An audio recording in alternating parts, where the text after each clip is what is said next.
This podcast is about you and your journey in music, and we'll talk about your new record and how you got to where you are now. Sweet. So first off, tell me, were you born and raised in Los Angeles? Yeah, I was born in the LA area, and then my family moved to the mountains. So I spent a lot of my childhood in the Southern California mountains. Yeah, we had apple orchards and all the changing seasons, and then I moved back to to California, Los Angeles city life, Sure. uh, just in college, and so I've been here for a while now. Very Yeah. cool. What part of the mountains? Like Big It's Bear called or? Oak Glen, kind of near Big Bear, actually. Yeah, kind of near there. Yeah, Oak Glen. So it's like it's known mostly for its apples. There's Ah, like you big froze. apple season. Sorry, you Uh, froze on me. uh, What yeah, was? Oak Glen is known for its apples, and that's like when people know about it, they just know it from that during Okay. apple season. It's a fun place to be. Very cool. Very cool. So how did you get into music? I started singing. Well, I think I've been singing forever. And my mom signed my sister and I up for painting classes. She kind of had the instinct that it would be a good idea for us to have some sort of creative outlet to process things and explore. And in the painting class, just kind of sat by my canvas and sang the whole time. So the art teacher said, you might want to get her into singing classes. I started studying singing from a young age, and I always just really loved the songs that told a story and went on a journey. And yeah, my voice teacher as a kid, when she asked me what kinds of songs I liked, that was my reply. And so she thought, well, maybe you should start looking at some of the kind of jazz tunes that come from Broadway shows, Mhm. that those often tell a story. So I have a background in theater, and country music too tells a story and kind of goes on a journey with beginning, middle, and end. Mhm. So that was sort of my earliest influence. And in LA, of course, I'm exposed to lots of different sounds, pop and jazz, and all kinds of. There's just so many different cultures here, and I love that. And then in the mountains, there was a lot of kind of more of that mountain twang. So, Mhm. so I kind of have a little bit of all those things in my ears, and I think that shows when I write now too. Well, how soon were you writing music, or did that come later? Well, I always loved writing music. It was sort of like my earliest form of play. Like I remember running around on the apple orchards, or I had a go-kart and I would like drive to the middle of the woods and sing as loudly as I wanted, and my sister wouldn't tell me to shut up. I was always writing and creating, but it was really just a form of play and fun. And I didn't start really recording the songs and kind of taking it more seriously until I was in college. Yeah. Oh, wow. Because really what I was doing with my voice was more like in the theater world, or I was singing with jazz bands. And a lot of my, as an actor, as a voice actor for animation, for theater things, um, yeah, it's like I was always using my voice to tell other people's stories and Mhm. finding my way in, like when you sing a jazz song, you pick a song that like you feel like you could have written it because it's so relatable and easy to connect to. And then you find your way in. So when I'm singing it, it's like it's as if I'm writing it, I suppose. But Sure. once I started really singing my own music in some of these live settings, like I did a concert right before I graduated college. I was working a lot in college as a session singer, and I went in to sing um, on some tracks with a composer named Patrick Williams, and we ended up doing a concert together, a symphony concert, and he arranged one of the songs that I wrote for the symphony. Oh, And I remember, wow. I sang all these other songs that it was incredible. I felt very connected to all the music, and he arranged them all for my voice. So I felt like it was very in my body and it was very personal. But when the song started playing, that was something that I wrote. That was Mhm. just like another level of truth and honesty and authenticity. And it's like, in my experience singing jazz music and Broadway tunes and covers, there's a lot of work to kind of like try to get in the mind of the songwriter so Mm-hmm. that I can do the words justice. But of course, when you write the song, I'm in my own mind, so I know exactly how I was feeling when I wrote that and why I needed to tell that story, or what I was feeling when I sat at my piano and just like needed this to come out. Mm-hmm.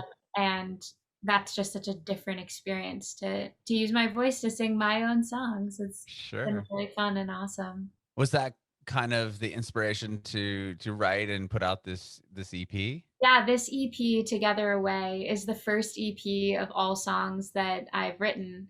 And, as a session singer, I mean, you're in Nashville, so there are tons of great session singers there too. But it's like you walk in, whatever track is playing in your headphones, that's the genre you're singing that day. So it's great. It's great training, like a great. I'm happy that that has been sort of like the playground for me to kind of, Mhm. one day you're singing R&B and the next it's country and the next it's theatrical and now it's opera, and it's like you just whatever the moment calls for.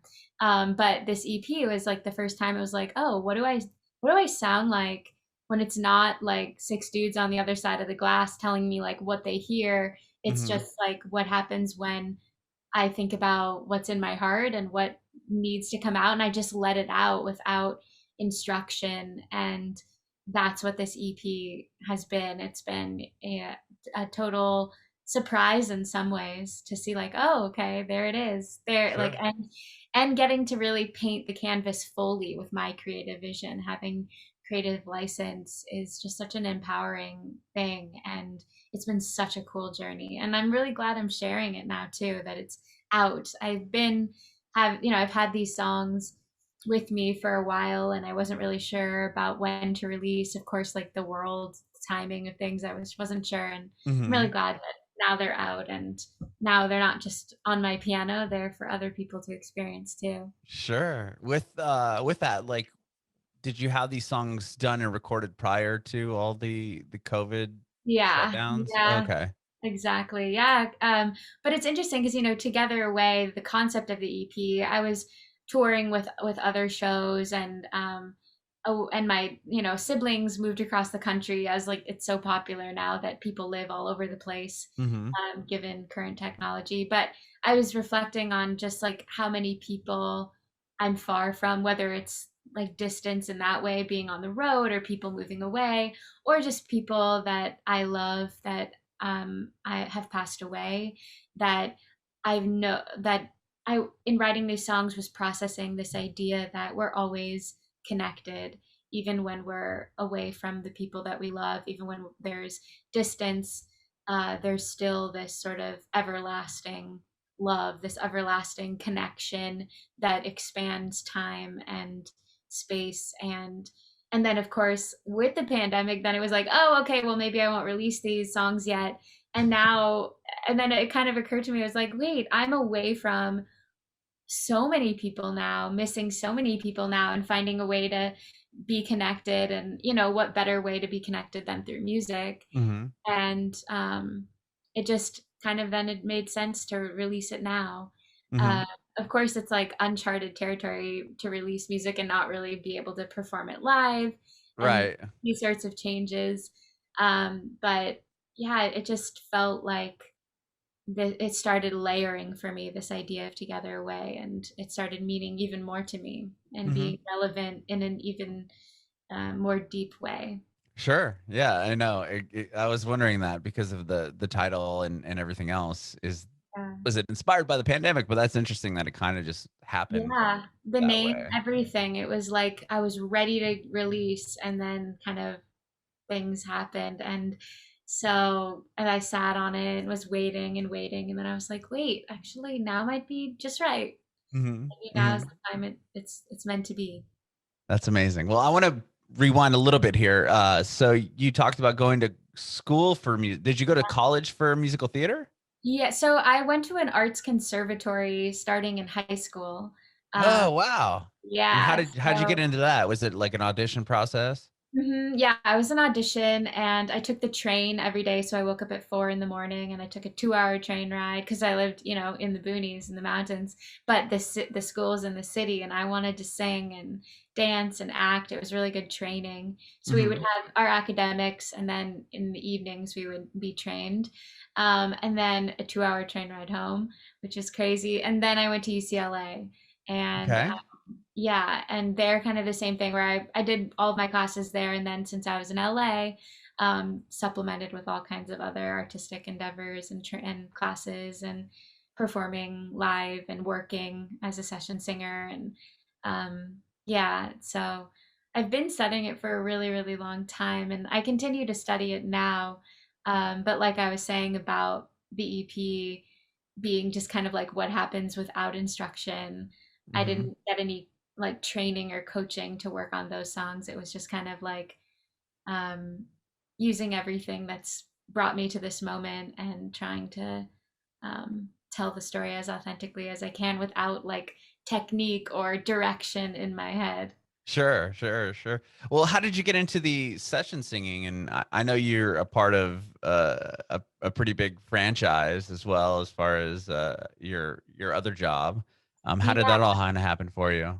yeah. So I started session singing in college. Just a mentor kind of like passed a job on to me, and that was my foot in the door. And I just, yeah, I think because I love improvising and playing, it was like, it just was such a fun challenge to kind of morph my voice into whatever the style called for. Hmm. And, and yeah, and then I would go in and I would sing, and there would then be a voice actor. And I started saying, like, well, who's that? I'm doing her singing voice, but who's I studied acting. Can I do my own speaking voice? And they're like, oh no, no, that's the voiceover world.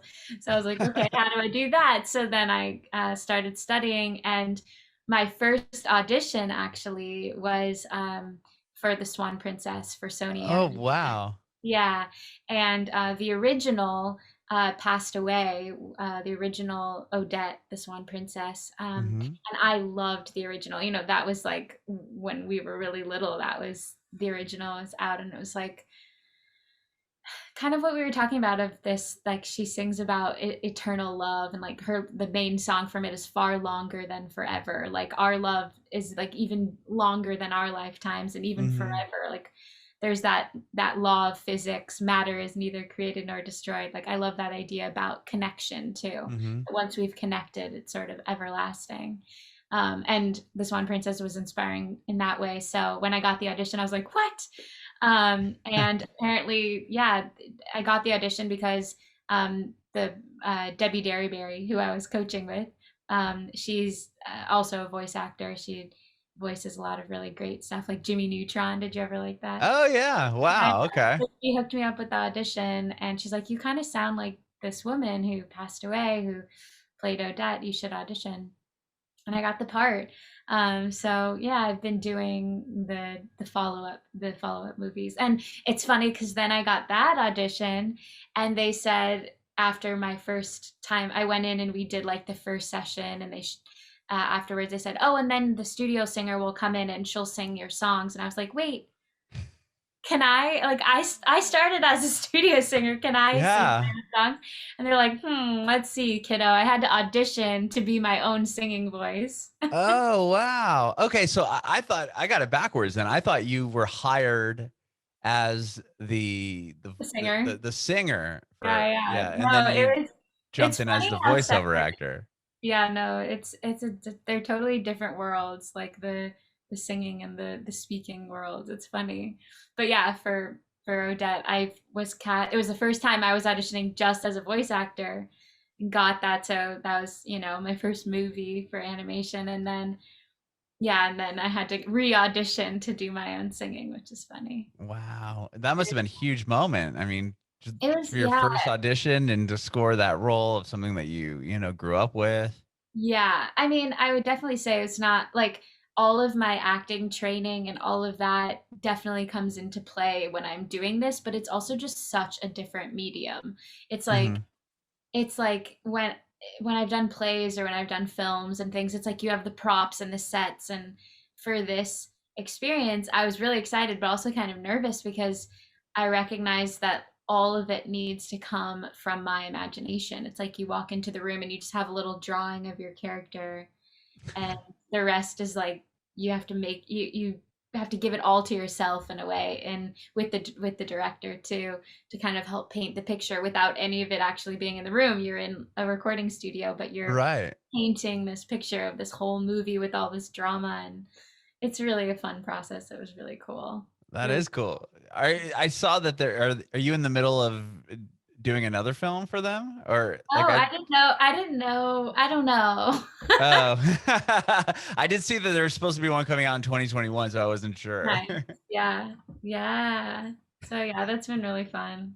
That's awesome. So, Yeah. well, okay, we'll get back to the EP. So, when did you start writing the EP, and how? And you had it. You said that it was already complete before COVID happened. Yeah, so I was doing right during school and right out of school. I just was create that symphony concert I was talking about, and Mm-hmm. I did that. I did lots of different performing. I was touring with a show, a musical kind of show, and I would always go back to my dressing room, or before we'd do my sound check. I was always just in there creating and writing and working on music. And then when I came back, I started recording. So yeah, it was like several years of writing songs, um and eh, I just kind of, I don't know, I think whenever there was an audition, it was like, oh well, that's tomorrow, or oh, this gig is for sure gonna pay the rent, and like, Mm-hmm. oh, and granted it's all creative, so I'm grateful to have that, but um my songs and like releasing my own music just kind of just kept not happening. It just kind of, I just kept like doing the other thing that was more immediate and had an actual deadline. Mm-hmm. And then so I think part of um part of it being released now, yes, it was ready and like everything was written and created before the whole pandemic. But I think in a way, during the pandemic, it gave like, this is connecting through music is one of the only ways I can connect right now.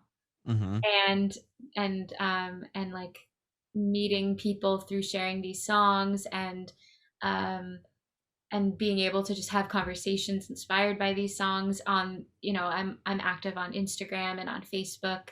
And yeah, that's it feels so important to connect now, in some ways more than ever. And so that, and then coupled with, there's not touring shows happening, there's not auditioning that like comes up and then I put the music on the back burner. It's like I had the space to do it as well. Uh, Mm-hmm. and so, yeah, I think all of that kind of supported the journey of it being released during a pandemic. Yeah. And what about like, have you done like the Instagram live things at all, or like, have you had a Uh, chance to perform any of these songs for anyone? yeah, so I do have Instagram. Like I said, it's I am Nina Herzog, and Facebook too. I am Nina Herzog because I am Nina Herzog. Um, yeah, I've done some live streaming stuff. We did a concert that was like for a charity concert, a couple of them last year in 2020. And I performed several of these songs. And I'd like to do more. Yeah. I mean, of course, I want live to come back, but um, yeah, in the meantime, this is what we have. So here we are. Sure, sure. Well, yeah, with that, like, have you been able to do like music videos? I did see like a couple videos up on your YouTube channel. Was that all done after after lockdown had happened? And if so, like, was it hard to navigate that? Yeah, so I have a music video for Changing Seasons, Mm-hmm. and that was recorded, yeah, before the pandemic in the fall on that apple orchard where I used to play. Oh, And okay. That's it was cool. so fun, yeah. And like I was saying, as a kid, we were always like running around singing just for fun, and in the apple orchards, and it was really fun to like go back, and it just felt right, uh, Mm-hmm. to be twirling around and singing Changing Seasons in the fall colors. That was fun. But yeah, that happened before the pandemic, and then Lean Into Me. is another video that's coming soon, and that's a song from the EP. And Hmm. I directed that, and I had just the last live show that I did. It was a play with music before the pandemic. Um, the set that we did the show on, the producer let me use the set to do this music video, and um, yeah, that was really fun and done before the pandemic. Actually, sadly, that theater didn't survive the pandemic. Oh, So I'm grateful that we captured that beautiful set and was able sure. to create Was that there. your first directing role ever, or, and how was Um, that? yeah, I mean, at UCLA, I did some I directed some pieces there, as a part of classes. Hmm. But that was my first time directing a music video for sure. How was that? Was it fun, or was it Yeah, difficult to be in it and directing it? And I how, mean that yes, definitely. Like being in it and also directing it is definitely poses some challenges. But um, yeah, it was really cool to just again like the experience of here's this canvas and I'm holding the pen, or I'm holding the paintbrush, and what does it look like?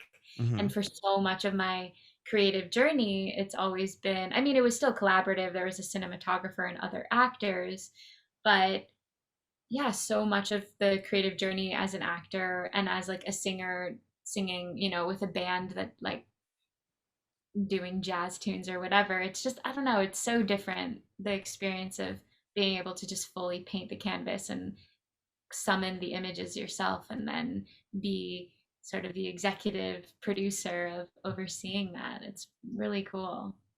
With that, was that kind of like nerve wracking, even when it came to like the songs and the EP, like showing people that, I mean, instead of singing somebody else's work or singing songs that were already hits, now you're, how vulnerable you are with presenting these songs that you had wrote.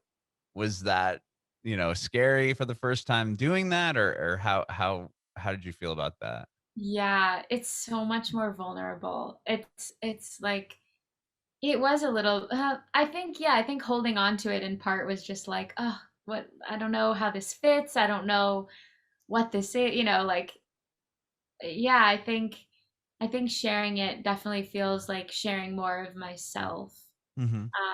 than I have, eh, or in a different way. Yeah, I would say like even, start performing on stage in a costume as another character versus doing a concert where it's just you and you're talking to the audience directly, and you've selected the songs you're singing because they're a part of your story, or you're singing your own songs because, and now they're really getting to hear from you. Yeah, it's a lot more. You can't hide behind the costume. It's not like, well, if you didn't like it, talk to the producer, like talk to Right. the director. It's it's a very different experience, I guess, in that way. Yeah, Hmm. more nerve wracking, more vulnerable for sure, but exciting. Right. I was gonna say the reward is probably when people are, giving you create or, feedback and loving what you're doing. I'm sure it's a lot more rewarding that way. Yeah. Yeah, I think so too. Because it's like when someone is telling me that a certain song, like people have reached out letting me know certain songs have resonated for them in different ways. And I love hearing from people in that way. I feel like it's, especially during this time, it just music is like the most unifying thing and universal language. And so many times in my life, I would turn to music and just like feel less alone because it's like, oh, someone else feels that way. Oh, I totally have been there. And I think knowing that gave me the encouragement and confidence to say, you know what, if I just tell the truth and I share like as authentically as I can, that other people will, like, there's someone out there who also feels this way and who needs to hear it and has been there too. And I think I know that because I've experienced it on the other side as a listener.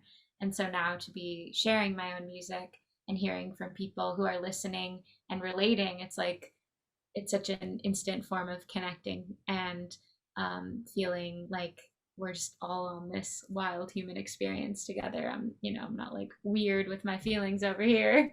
It's like Yeah. we all kind of are. Yeah, when someone says they connect to it, that means they see themselves in you, in your music, and that's a very unifying experience.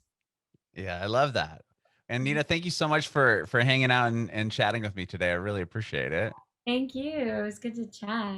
I have one more question for you. I want to know if you have any advice for aspiring artists. Hmm.